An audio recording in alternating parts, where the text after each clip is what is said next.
You are listening to Brave Talk Radio. You're just in time to join today's Brave Conversations with your hosts, Jackie Little Guest, Deryl Williams, and Toni Emehel. I said we might get kicked off of the air after people hear some of the information that I have today. So this is Brave Talk Radio. So you don't have a broadcast like Brave Talk Radio and keep it safe. Oh, that'll be safe to say after today. Trust me. Oh, Lord. Well, we expect and appreciate the opposition that lets us know we're on the right track. When we left off one of our last conversations, we were talking about trying to reconcile homosexual behavior and what I call the homosexual death style. It's not a lifestyle, it's a death style, with the Bible.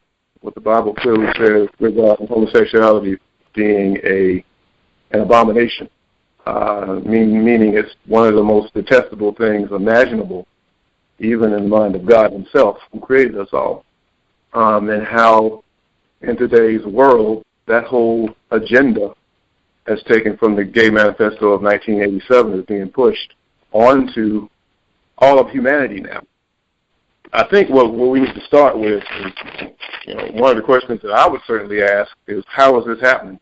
And I've been talking a lot about media mind control and how that whole thing works regarding the propaganda that you get from the media that controls your thinking and your behavior. And we also said, if you look back, that he who controls the printed page controls the thinking of the age, and that speaks to print media as well as television media. And we gave a couple of patent numbers dealing with behavior modification and how television is used. But one of the things I want to start off with today, if I can, I went back in my notes this is taken from almost 11 years ago. So this will tell you where my mind was 11 years ago in as much as research is concerned. A Dr. John Breeding talked extensively about subliminal mind control and brainwashing in the media. And here's some of the things that he said that I discovered a while ago, over a decade ago. And I'm going to quote everything that he said. He said, most of the influencing of the mind and mind control activity is not subliminal. He says it's direct mind control activity. He says it's true that a lot of the technology used are conducive to subliminal mind control, specifically television and television media and videos. He goes on to say the technology helps create this passive receptive state, which is a hypnotic state, which is like a trance state where propaganda data goes into the mind and is absorbed and is processed by the analytical, thoughtful mind about considering the data and determining whether to accept the data or reject it based on one correct understanding of history. And we've been talking a whole lot about that. And here's a white European psychologist talking about this 11 years ago. It says here, I'm going to continue on. It says, the more you put yourself in front of the television, the more susceptible you are to the propaganda data. The more you watch TV, the more you receive only the propaganda that the controllers of the technology and those channels want you to get.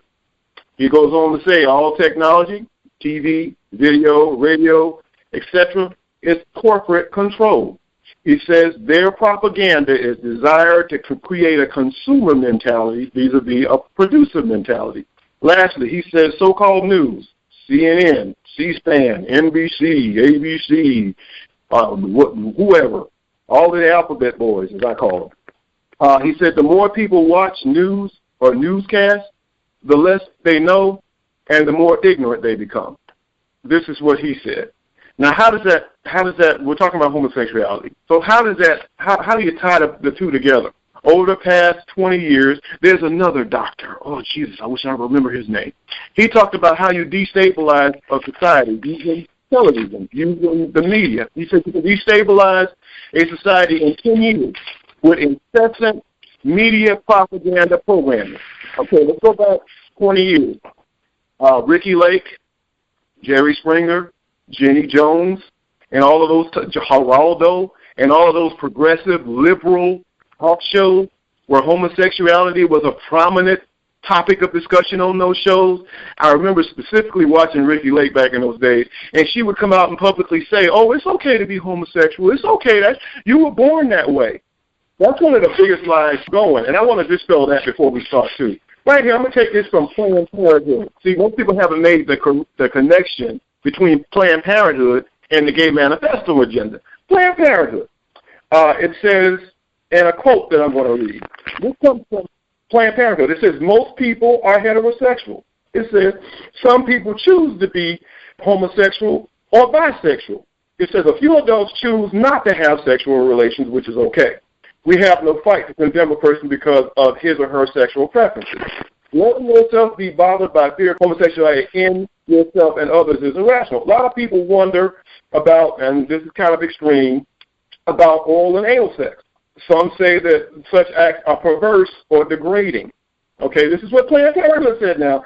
Other people consider them to be a normal part of foreplay or a substitute for intercourse. We say no one has the right to condemn a person on the basis of a person's manner of sexual orientation or expression. But the quote started off by saying most people are heterosexual. It does not. What that means is no one is born, and it goes on to say some people choose.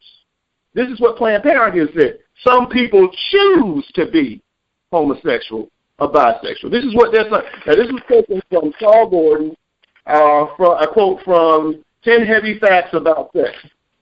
Well, let me go back to when you talked about the fact that some time ago when these popular talk shows began exposing and actually talking about and literally starting the conversation about the open conversation about homosexuality.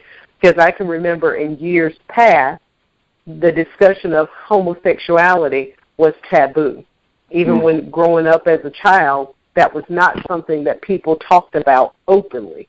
But again, as this agenda continued to grow, people did begin to, notable public figures began to talking about and starting the conversation about this. And this concept of born that way. I've talked to some people that have since been delivered from that lifestyle, and some would argue that it's statements like that keeps them bound to a lifestyle that they are dying to get away from, that they're dying to be freed from. Because if you can get a nation to believe that folks are truly born that way and you telling them that there's nothing wrong with this, then they will they will literally remain bound in their mind and bound in that lifestyle because nobody is telling them that there's something wrong with it.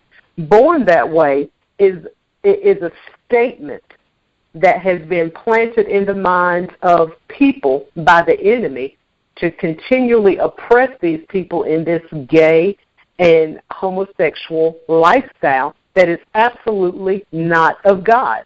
I mean, the Bible defines the sexes as they were made by God himself in the beginning of time, in the book of Genesis.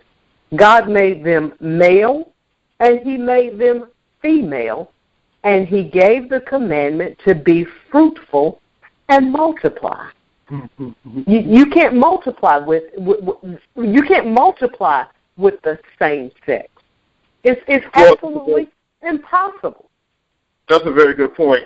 Also, in my quotes here, it says Planned Parenthood has recommended homosexuality as a means of population control, i.e. universal impact on population, percentage increased homosexuality, unquote. That memo was dated March 11, 1969. When did I tell you the Global 2000 report came out? What did I tell you our Global 2000 report said under Jimmy Carter? Homosexuality should be encouraged. How do you encourage it? Through the media. Well, here's the other thing. Again, and I still say it all boils down to economics, because even when talking about the social welfare system and those individuals that receive aid through the welfare system, what were they promoting? Methods of keeping them and prohibiting them from being able to give birth. Let me just make one other thing clear. That quote I just gave you guys, entitled, and it came from this document entitled "Examples of Proposed Measures to Reduce U.S. Fertility and by Universality or Selectivity of Impact," and it comes from Frederick S. Because people might want to do some research on this, just so they understand. I'm not making all of this stuff up. From Frederick S. Jaffe, Vice President of World Population, to Bernard Burleson. That's where that comes from. Okay, so let's talk about some very powerful people at the highest levels of government making these quotes and saying these things. Okay, so I have a question. Where does homosexuality come from? You hear so many different things, and where does it stem from? Can somebody answer that question? How did it all come about? Wow. Well, again, we've been talking on this show about doing research. I can show you better than I can tell you. We got a clip that we need to play, and we'll play that clip, and then we'll go to break. And after break, we'll talk about it. Okay. All right. The research team. I love it. BraveTalk Radio. Stay with us. We'll be right back. You are listening to Brave Talk Radio at ToniEmehel.com. Which is no, Turkey. In the Roman world, the term homosexual didn't exist, and the concept didn't have the same ramifications that it has today. Sex with other men, as long as you were the active partner, was perfectly acceptable, and wealthy Romans had around them not only slave women, but also handsome young slave boys with whom they would use for their sexual pleasures. That was quite common. Sexuality is oftentimes an exchange of power. It's largely a question of which partner is on top. So that in a homosexual affair, it's the submissive partner who sort of loses status. This means that if a Roman citizen were to have homosexual sex with a slave, there's really no problem there. You're simply using your property. However, if a Roman citizen were to play the submissive role, this is a loss of face and may be used as a scandal. We tend to think of the Greeks as somehow a sexually liberated people.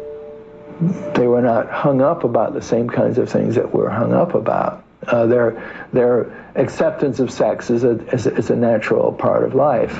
It's something that makes them at the same time a very attractive culture and at the same time a very foreign culture.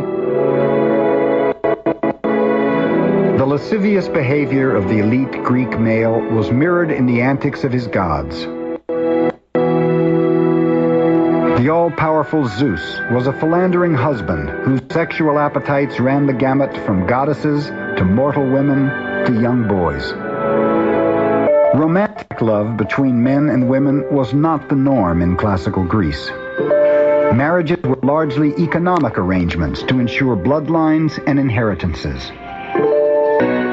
Plato himself sang the praises of love between men in the Symposium. The Greeks didn't castigate sexual preference, just as we don't castigate people who prefer soccer to football or basketball to hockey or something like that. No, it wasn't a ground of moral judgment. It just wasn't a category. Male homosexual relationships often involved an older man with a younger boy, a practice known as pederasty. Certain subcultures in Greece, particularly the elite subcultures, romanticized the relation between an adult male and a pubescent boy. It was a rite of passage in a sense. There were certain rules of... It's Brave Talk Radio on ToniEmehel.com with your host, Deryl Williams, Jackie Little Guess, and Toni Emehel. Okay, so let's talk about Plato. How does, as far as I've known back from when I was a child, Plato has always been upheld as this honorable historical figure. Well, See, again, the propaganda that we received in this country for the past 400 or 500 years is that everything great, everything super intelligent came from European culture. And we've been made to disregard the fact that over 10,000 years of African culture had existed and had already passed when Greco-Roman culture began to flourish. And it did not flourish even at that time until they made contact with the Africans in what was called Kemet and Nubia and other places. And if you read Herodotus, the histories, and you hear how he described our ancestors, then you'll understand that. But Plato makes it very plain in as much as what we're talking about. And Jackie asked the question, where did all of this come from? Well, Greco-Roman culture. Not just Greco-Roman culture, but European culture at large. What Plato says is this, and there's a very famous work that he's responsible for called the Symposium. I used to have the exact page, the exact paragraph where the quote came from, but I do have the quote, and I'll reiterate it here. What he said was, and this needs to be very clear about European culture, Greco-Roman culture, and all, we've been made to, think about it. This is what he said. He said, quote, sex between a man and a boy. Now, today we call that pedophilia, okay? But he said during the time of Roman and Greco-Roman ascendancy in the world, that sex between a man and a boy alone is capable of satisfying a man's highest and noblest aspirations. He goes on to say, and the love between a man and a woman, when spoken of at all, is altogether inferior. It is purely a physical impulse whose sole object is the procreation of life. Okay, if you understand that, folks, then you understand the Catholic Church and all of these scandals with these priests and these popes and all of these people with these little boys. Where is the Vatican at? It's in Rome. Yeah. It's in Rome. It's in Rome, Italy. Right in the heart of what we're talking about. Okay? So, see, again, we got to, when I consider these things, I always ask myself the same question Jackie just asked. Okay, where did all this stuff come from? How in the world did we get to this? Okay, when I was coming up in Tampa, Florida, what we're talking about now, and Toni said it very plainly at the beginning of our show, was that this was rare. This was like an anomaly. And since 1987, really since 1980, if you do the research, but 1987 was when that manifesto came out. We've gone from, what used to be considered mental, it was considered, you were considered crazy, or some type of move. To this being the norm, to it being in all of our television shows, all over the media. You got athletes coming out proudly, and then when they come out, they're recognized and honored by the highest echelons of world leadership. And they're given kudos, and they're lauded for coming out, and they're embraced by everyone. And if you're like me, or like Toni, or like Jackie, and you're brave enough to speak about it, you'll be castigated. You'll be reproved. You'll be scorned. You can't even, preachers now, if you notice, most of them won't even preach against this anymore. No one's talking about Sodom and Gomorrah anymore. No one's talking about what the Bible says. It seems that way anyway. No one's really speaking out and saying what the Bible says about this behavior. How did we go from what used to be an aberration to it being accepted everywhere and embraced everywhere by everyone? Well, do you think that some of the lack of speaking out about it is simply because, and I'm going to say for lack of a better word, living within a bubble? Because a lot of, particularly in the African-American church, the bubble we live in is the bubble within our own community, and we only dig as deep as the Bible. We don't go outside of that Bible to get historical facts like those that you bring to the table when we have these discussions. So how many African-American pastors would actually approach this from a historical perspective to even know where this stuff came from. See, in their minds, it all started, and I don't want to generalize here, but if they only look to that biblical text, the only speaking, if you will, of where this stuff existed was in Sodom and Gomorrah. So how did it get there? That can't be the case, because when you go to the book of Romans, I believe the 2nd chapter, it talks about men working that which is unseemly. It says that. That's much later than Sodom and Gomorrah. And we're talking the book of Romans. Yeah, well, but and again, yeah, you're right. But if we are living narrowly in the bubble, you know how again the Bible talks about how it's wise not to measure yourself against yourself. But what I see commonly happening is that within the church culture, because we stay right there within that circle of people, that circle of friends, that circle of congregants, the circle of black folk, you don't step outside of that to learn and draw from this information that's there and available to tell you how some of this stuff got introduced into our culture. I think you have to be intentional about doing it, and I don't think that we have enough that are intentional about what they do, and when they do become intentional, they limit it to exactly what's between the pages of the Bible without looking at the fact that there's some existence within this world that occurred before the pages of the Bible were generated. Yeah, I would look at that from this perspective. You know what the Bible says, and when you see your community and your churches being inundated with that behavior, that would cause me, as a leader, to if nothing else, that caused me to pray. That caused me to tell my congregation to pray. That caused me to stand up and speak out. But that would make me want to do a little bit more research to come to a better understanding as to where this stuff is coming from so I can better deal with it. There's all kinds of information out here now. And most of the information provided is provided by European scholars. I have a book called The Iceman Inheritance by Michael Bradley, who's a Jewish person. And he talks about all of this in his book. He talks about sexual dimorphism. He talks about all of this stuff, and I've read that book twice. but and that's me. I'm the kind of person that when I see things happening and I don't have a clue as to what's going on, I'm going to investigate. I'm going to do some research. I'm going to try to find out and get down to the bottom or go to the root of a thing to better understand it so I'll know how to deal with it and address it. And as Black Americans, we have children that we're raising in this society.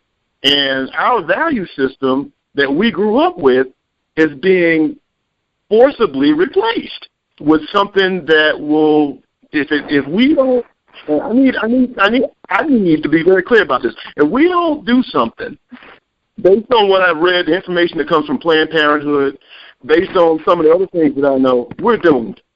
Our numbers are shrinking. We're now 8% of the population from what they're saying. A lot of our men are locked up, and we can't have all of this going on. And our men don't want to be men anymore. They want to be women, and they're being encouraged to be that way. And we live in a country where we have an African-American president who, through the United Nations, they're trying to force other nations, to accept and embrace this. And right now what's not being talked about in the media is we have several countries in Africa that are saying no. They're saying no. Our value system does not dictate to us that we're going to embrace a death style that's anomalous. And that's where this is headed. It's a death style. The main purpose of homosexuality and it being embraced via the media is a form of population control. You're not producing anything. Your numbers, and you couple that with AIDS. You couple that with all the other things that we're suffering from. It's getting pretty bleak. And now is the time, if you are a pastor, if you're like us, to speak out and say, no, we're not going to accept this. We're not going to embrace this. We're going to get down to the root of it. We're going to figure out where it comes from, and we're going to develop strategies so that our people and our families will survive. Otherwise, it's not looking good. It does not look good to the world, even in the media, to have your men, and some of them 7, 6, 7 feet tall, that are athletes coming out saying, "Oh, I'm gay." And let's deal with that word gay. Oh, God, we got to do that before we get up here. Before we deal with the word gay, can we deal with Atlanta, Georgia? Yeah, yes. I'm glad you said that. Right now, in Atlanta, Georgia, where's my information at? There is a gay school that they're getting ready to open that's starting from K through the 12th grade, and it's going to be a school where it's insane to even talk about this, but this is what's going on. If you want to raise your child up to be, gay or whatever you want to raise them up to be, they can go to this school, and all the teachers there are going to be gay, homosexual and lesbian and transgender. They have a school that's slated to open this year in Atlanta. Wow. That's how crazy this and just manic this whole thing is becoming. And, once that happens there, that becomes the paradigm for other places. You'll see that pop up here in Charlotte. You'll see it in D.C. You'll see it in Virginia. You'll be all over the country. It's insane. It's what it is. And they expect us, we're supposed to just sit back and accept this like it's okay, and we're not supposed to say anything. And we're supposed to be, it's getting to the point where we're supposed to be ashamed of who we are because we are heterosexual. It's almost like they want to push the heterosexuals in the closet. Yeah, and after a while, it does seem like that. We're in the closet, and finally somebody's going to come out, I'm heterosexual. Really? And that's the way it looks. But it's even more serious than that. What's going on now that no one's talking about? Because men are that way, and women, because our men are 2 million or more locked up, our women don't have, the options that perhaps they would have in terms of mating and starting families. A lot of the women are accepting this and coupling with men that they know are gay. I know personally, I was at a church here in Charlotte where the praise and worship leader was as gay and as effeminate as you can imagine, and all the women were trying to get with him. They knew he was gay. They didn't care. They were still trying to be with him because they wanted a man. Wow. This is the other part of the insanity.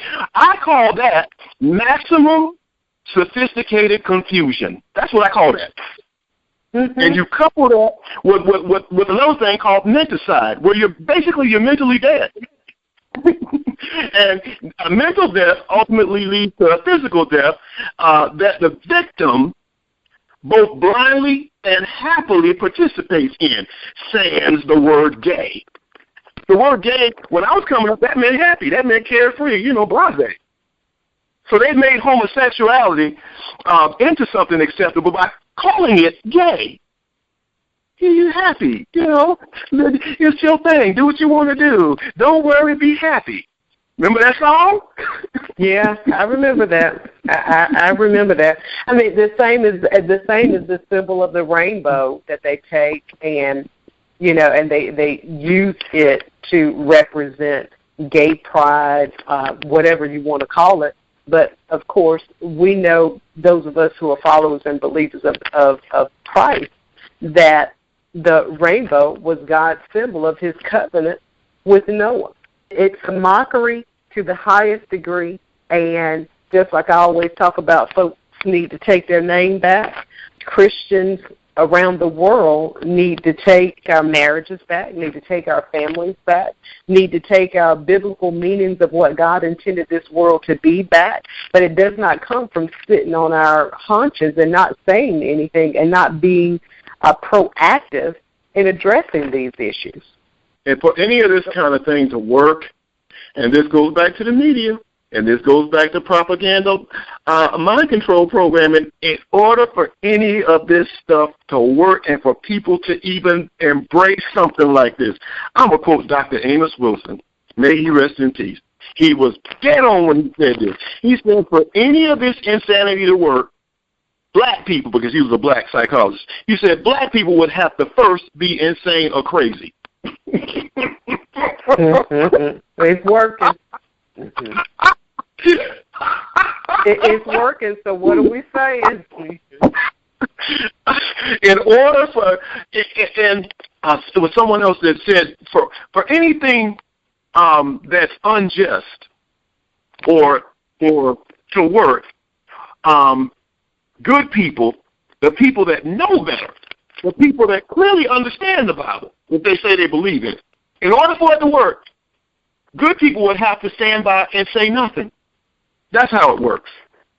Well, that is how it works, and it also works by people in ministry trying to oppress one another.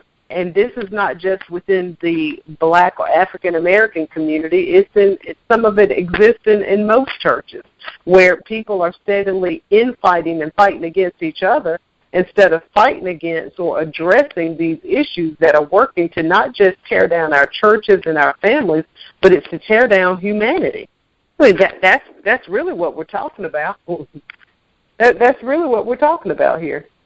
Oh, I agree. I do agree. I agree there. Yeah, I agree. And we're back allowing it to happen because money has, to me, I believe money has 98% to do with just about everything. The lust of money. Mm-hmm. Economic gain. If you take money out of the equation, you see a big difference in this world. Well, in the church community, that is true. That is true, because some of the fastest-growing churches, and this is very sad to say, and the most populated churches in cities where you have these LBGT strongholds, they're the ones that are growing the fastest, the gay churches. And there is an economic factor involved. If these people come and are embraced and are allowed to come and allowed to participate and allowed to be the praise and worship leaders, allowed to sing in the choir, allowed to be the ministers of music, and or allowed to be over the Christian education facet of your church, allowed to be over the most exigent ministries of your church and in positions of power and leadership, and they tithe and they give, yeah, there's a huge economic component involved. And I speak towards the African American community because I'm a very passionate African American. I typically don't worry about other, groups. I just don't. If that makes me whatever anybody wants to call me, I'm cool with that. I've been that way for 50 years. That ain't going to change no time soon. I'm concerned about my people. About this, if my people, I'm going to paraphrase, would seek my face and turn from their wicked ways and pray, then will I hear from heaven and heal their land. We need to. I'm concerned about my people. My people are being eradicated. All right, and then there's the issue of slavery too. This process for us didn't just start. When we're gonna need a whole other half hour for me to get involved in this, because on our way over here to the Americas, those of our ancestors that were kidnapped and put on those slave ships, there was a lot that was done to them on those slave ships by way of rape, by way of sodomy, not just of the men and not just the women, but the boys and the girls. And then a lot of our people that were somehow made it over here and survived all of that, they had sex farms. See, this is the part of the research that has not been done, where little boys and little girls were used as sex slaves. Little boys to be used sexually by men, by white men. Little girls to be used sexually by white men. Okay? We haven't even dealt with that. A lot of that, and then you couple in, you have to factor in now, we talked about Dr. Tyrone Hayes saying that the pesticides and stuff that they're putting on our food, some of that causes homosexual behavior. Some of that is leading to, what's going on in our community, and it's destroying us. It's wiping us out. And we're sitting by, just watching the parade go by, the Oscars and, the basketball, all this stuff, and we're being killed off. These are the facts.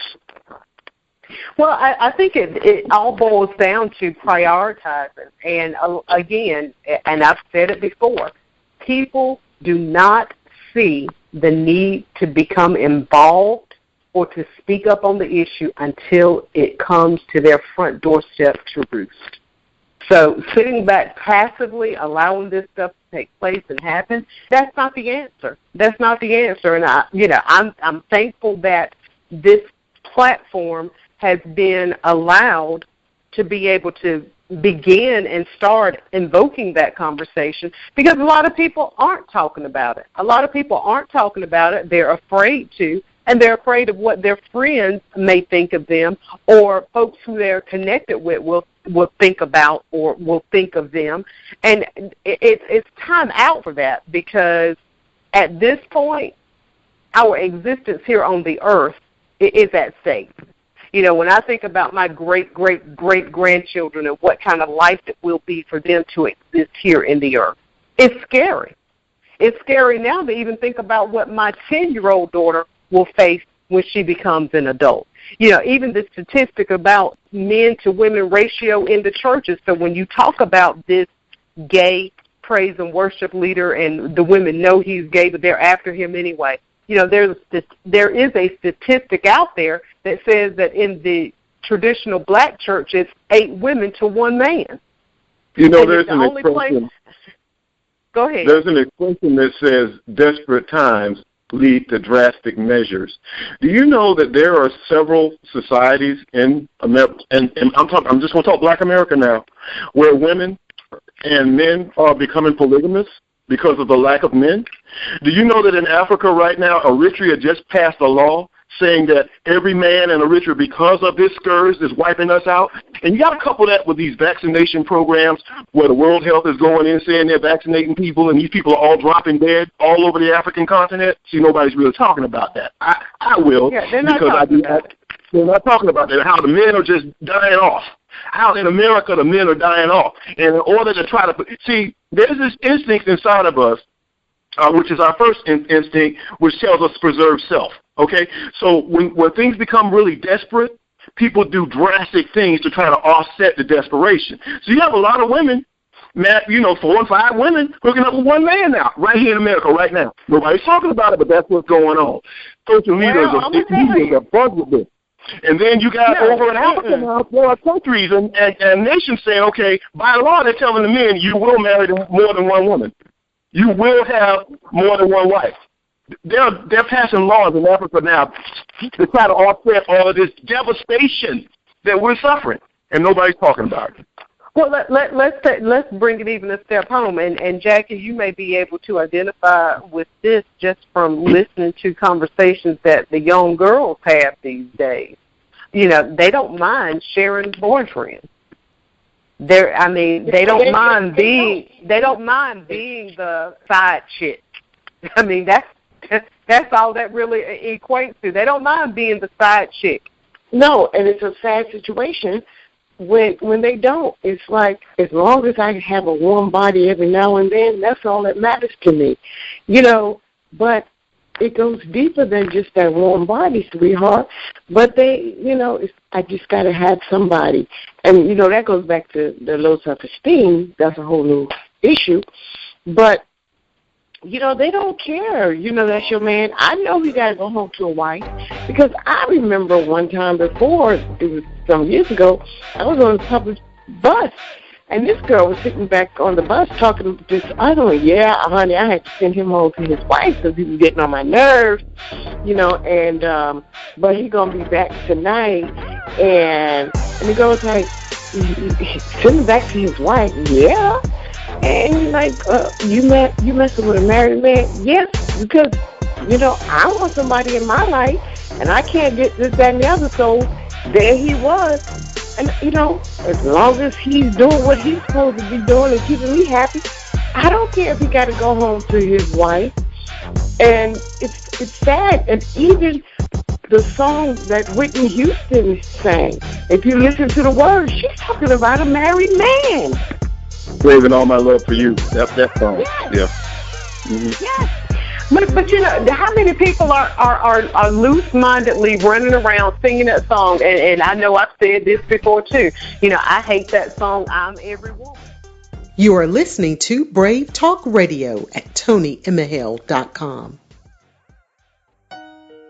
Hi, this is Toni Emehel. You know, in the book of Ephesians, the Apostle Paul exhorted Ephesian believers to see prayer as a weapon to use in fighting spiritual battles. Are you fighting any spiritual battles today? Satan wants you to feel that you're all alone and that nobody cares about you or your situation. But he could be no further away from the truth. We are here for you. Join us for prayer during a weekly prayer call each Sunday at 8:30 p.m. This prayer call has two specific objectives. Our first objective is to bind the hand of the enemy that comes to kill, steal, and destroy you. Our second objective is to pray for God's covering and His protection over you as you go about the duties of your week. So join us each week, each Sunday at 8:30 p.m. by dialing 518-530-1840. That number again is 518-530-1840. You will be asked to enter an access ID, and the access ID is 211-341-648. This is Deryl Williams of BraveTalk Radio, and we've been discussing the Gay Manifesto of 1987 and the homosexual agenda. Many of you who have listened to our broadcast have heard me say repeatedly that we should never trust or regard highly what we hear in the mainstream media through its many outlets. And we're talking about C-SPAN, CNN, ABC, NBC, ABC, et al. Most of these media outlets provide us with propaganda and not the truth. There is a movement in America known as the Black Lives Matter movement. What I want to disclose now is that the Black Lives Matter movement is in fact a part of the homosexual agenda. The founder of the Black Lives Matter movement, one of them, the leader actually, her name is Alicia Garza, and she is an avowed lesbian. And she is using the Black Lives Matter movement to advance the homosexual agenda.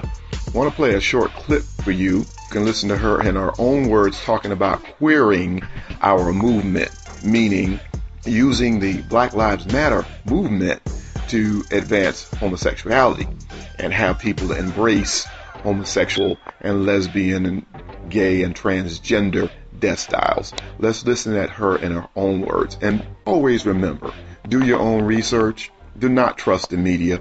Don't fall for the propaganda, lies, and distortions.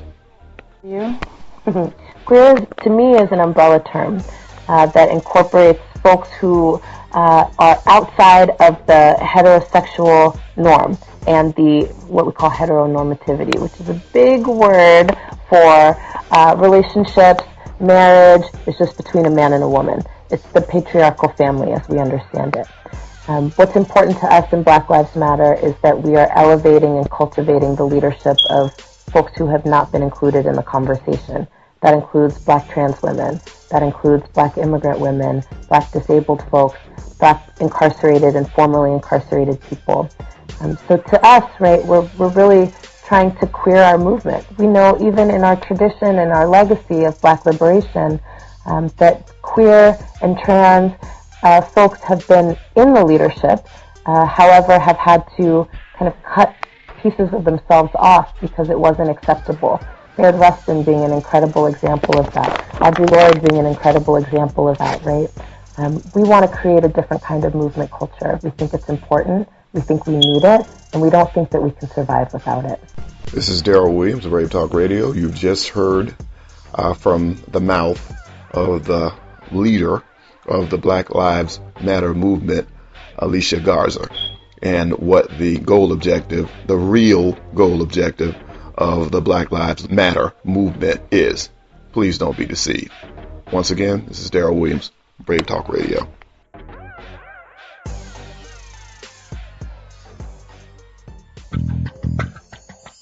Today's broadcast has been brought to you by Next Level Plus Project Management and Business Consultants. Learn more about how Next Level Plus can help you solve the right problems and seize the right opportunities by calling 704 780-2997 or visit their website at nextlevelplus.org.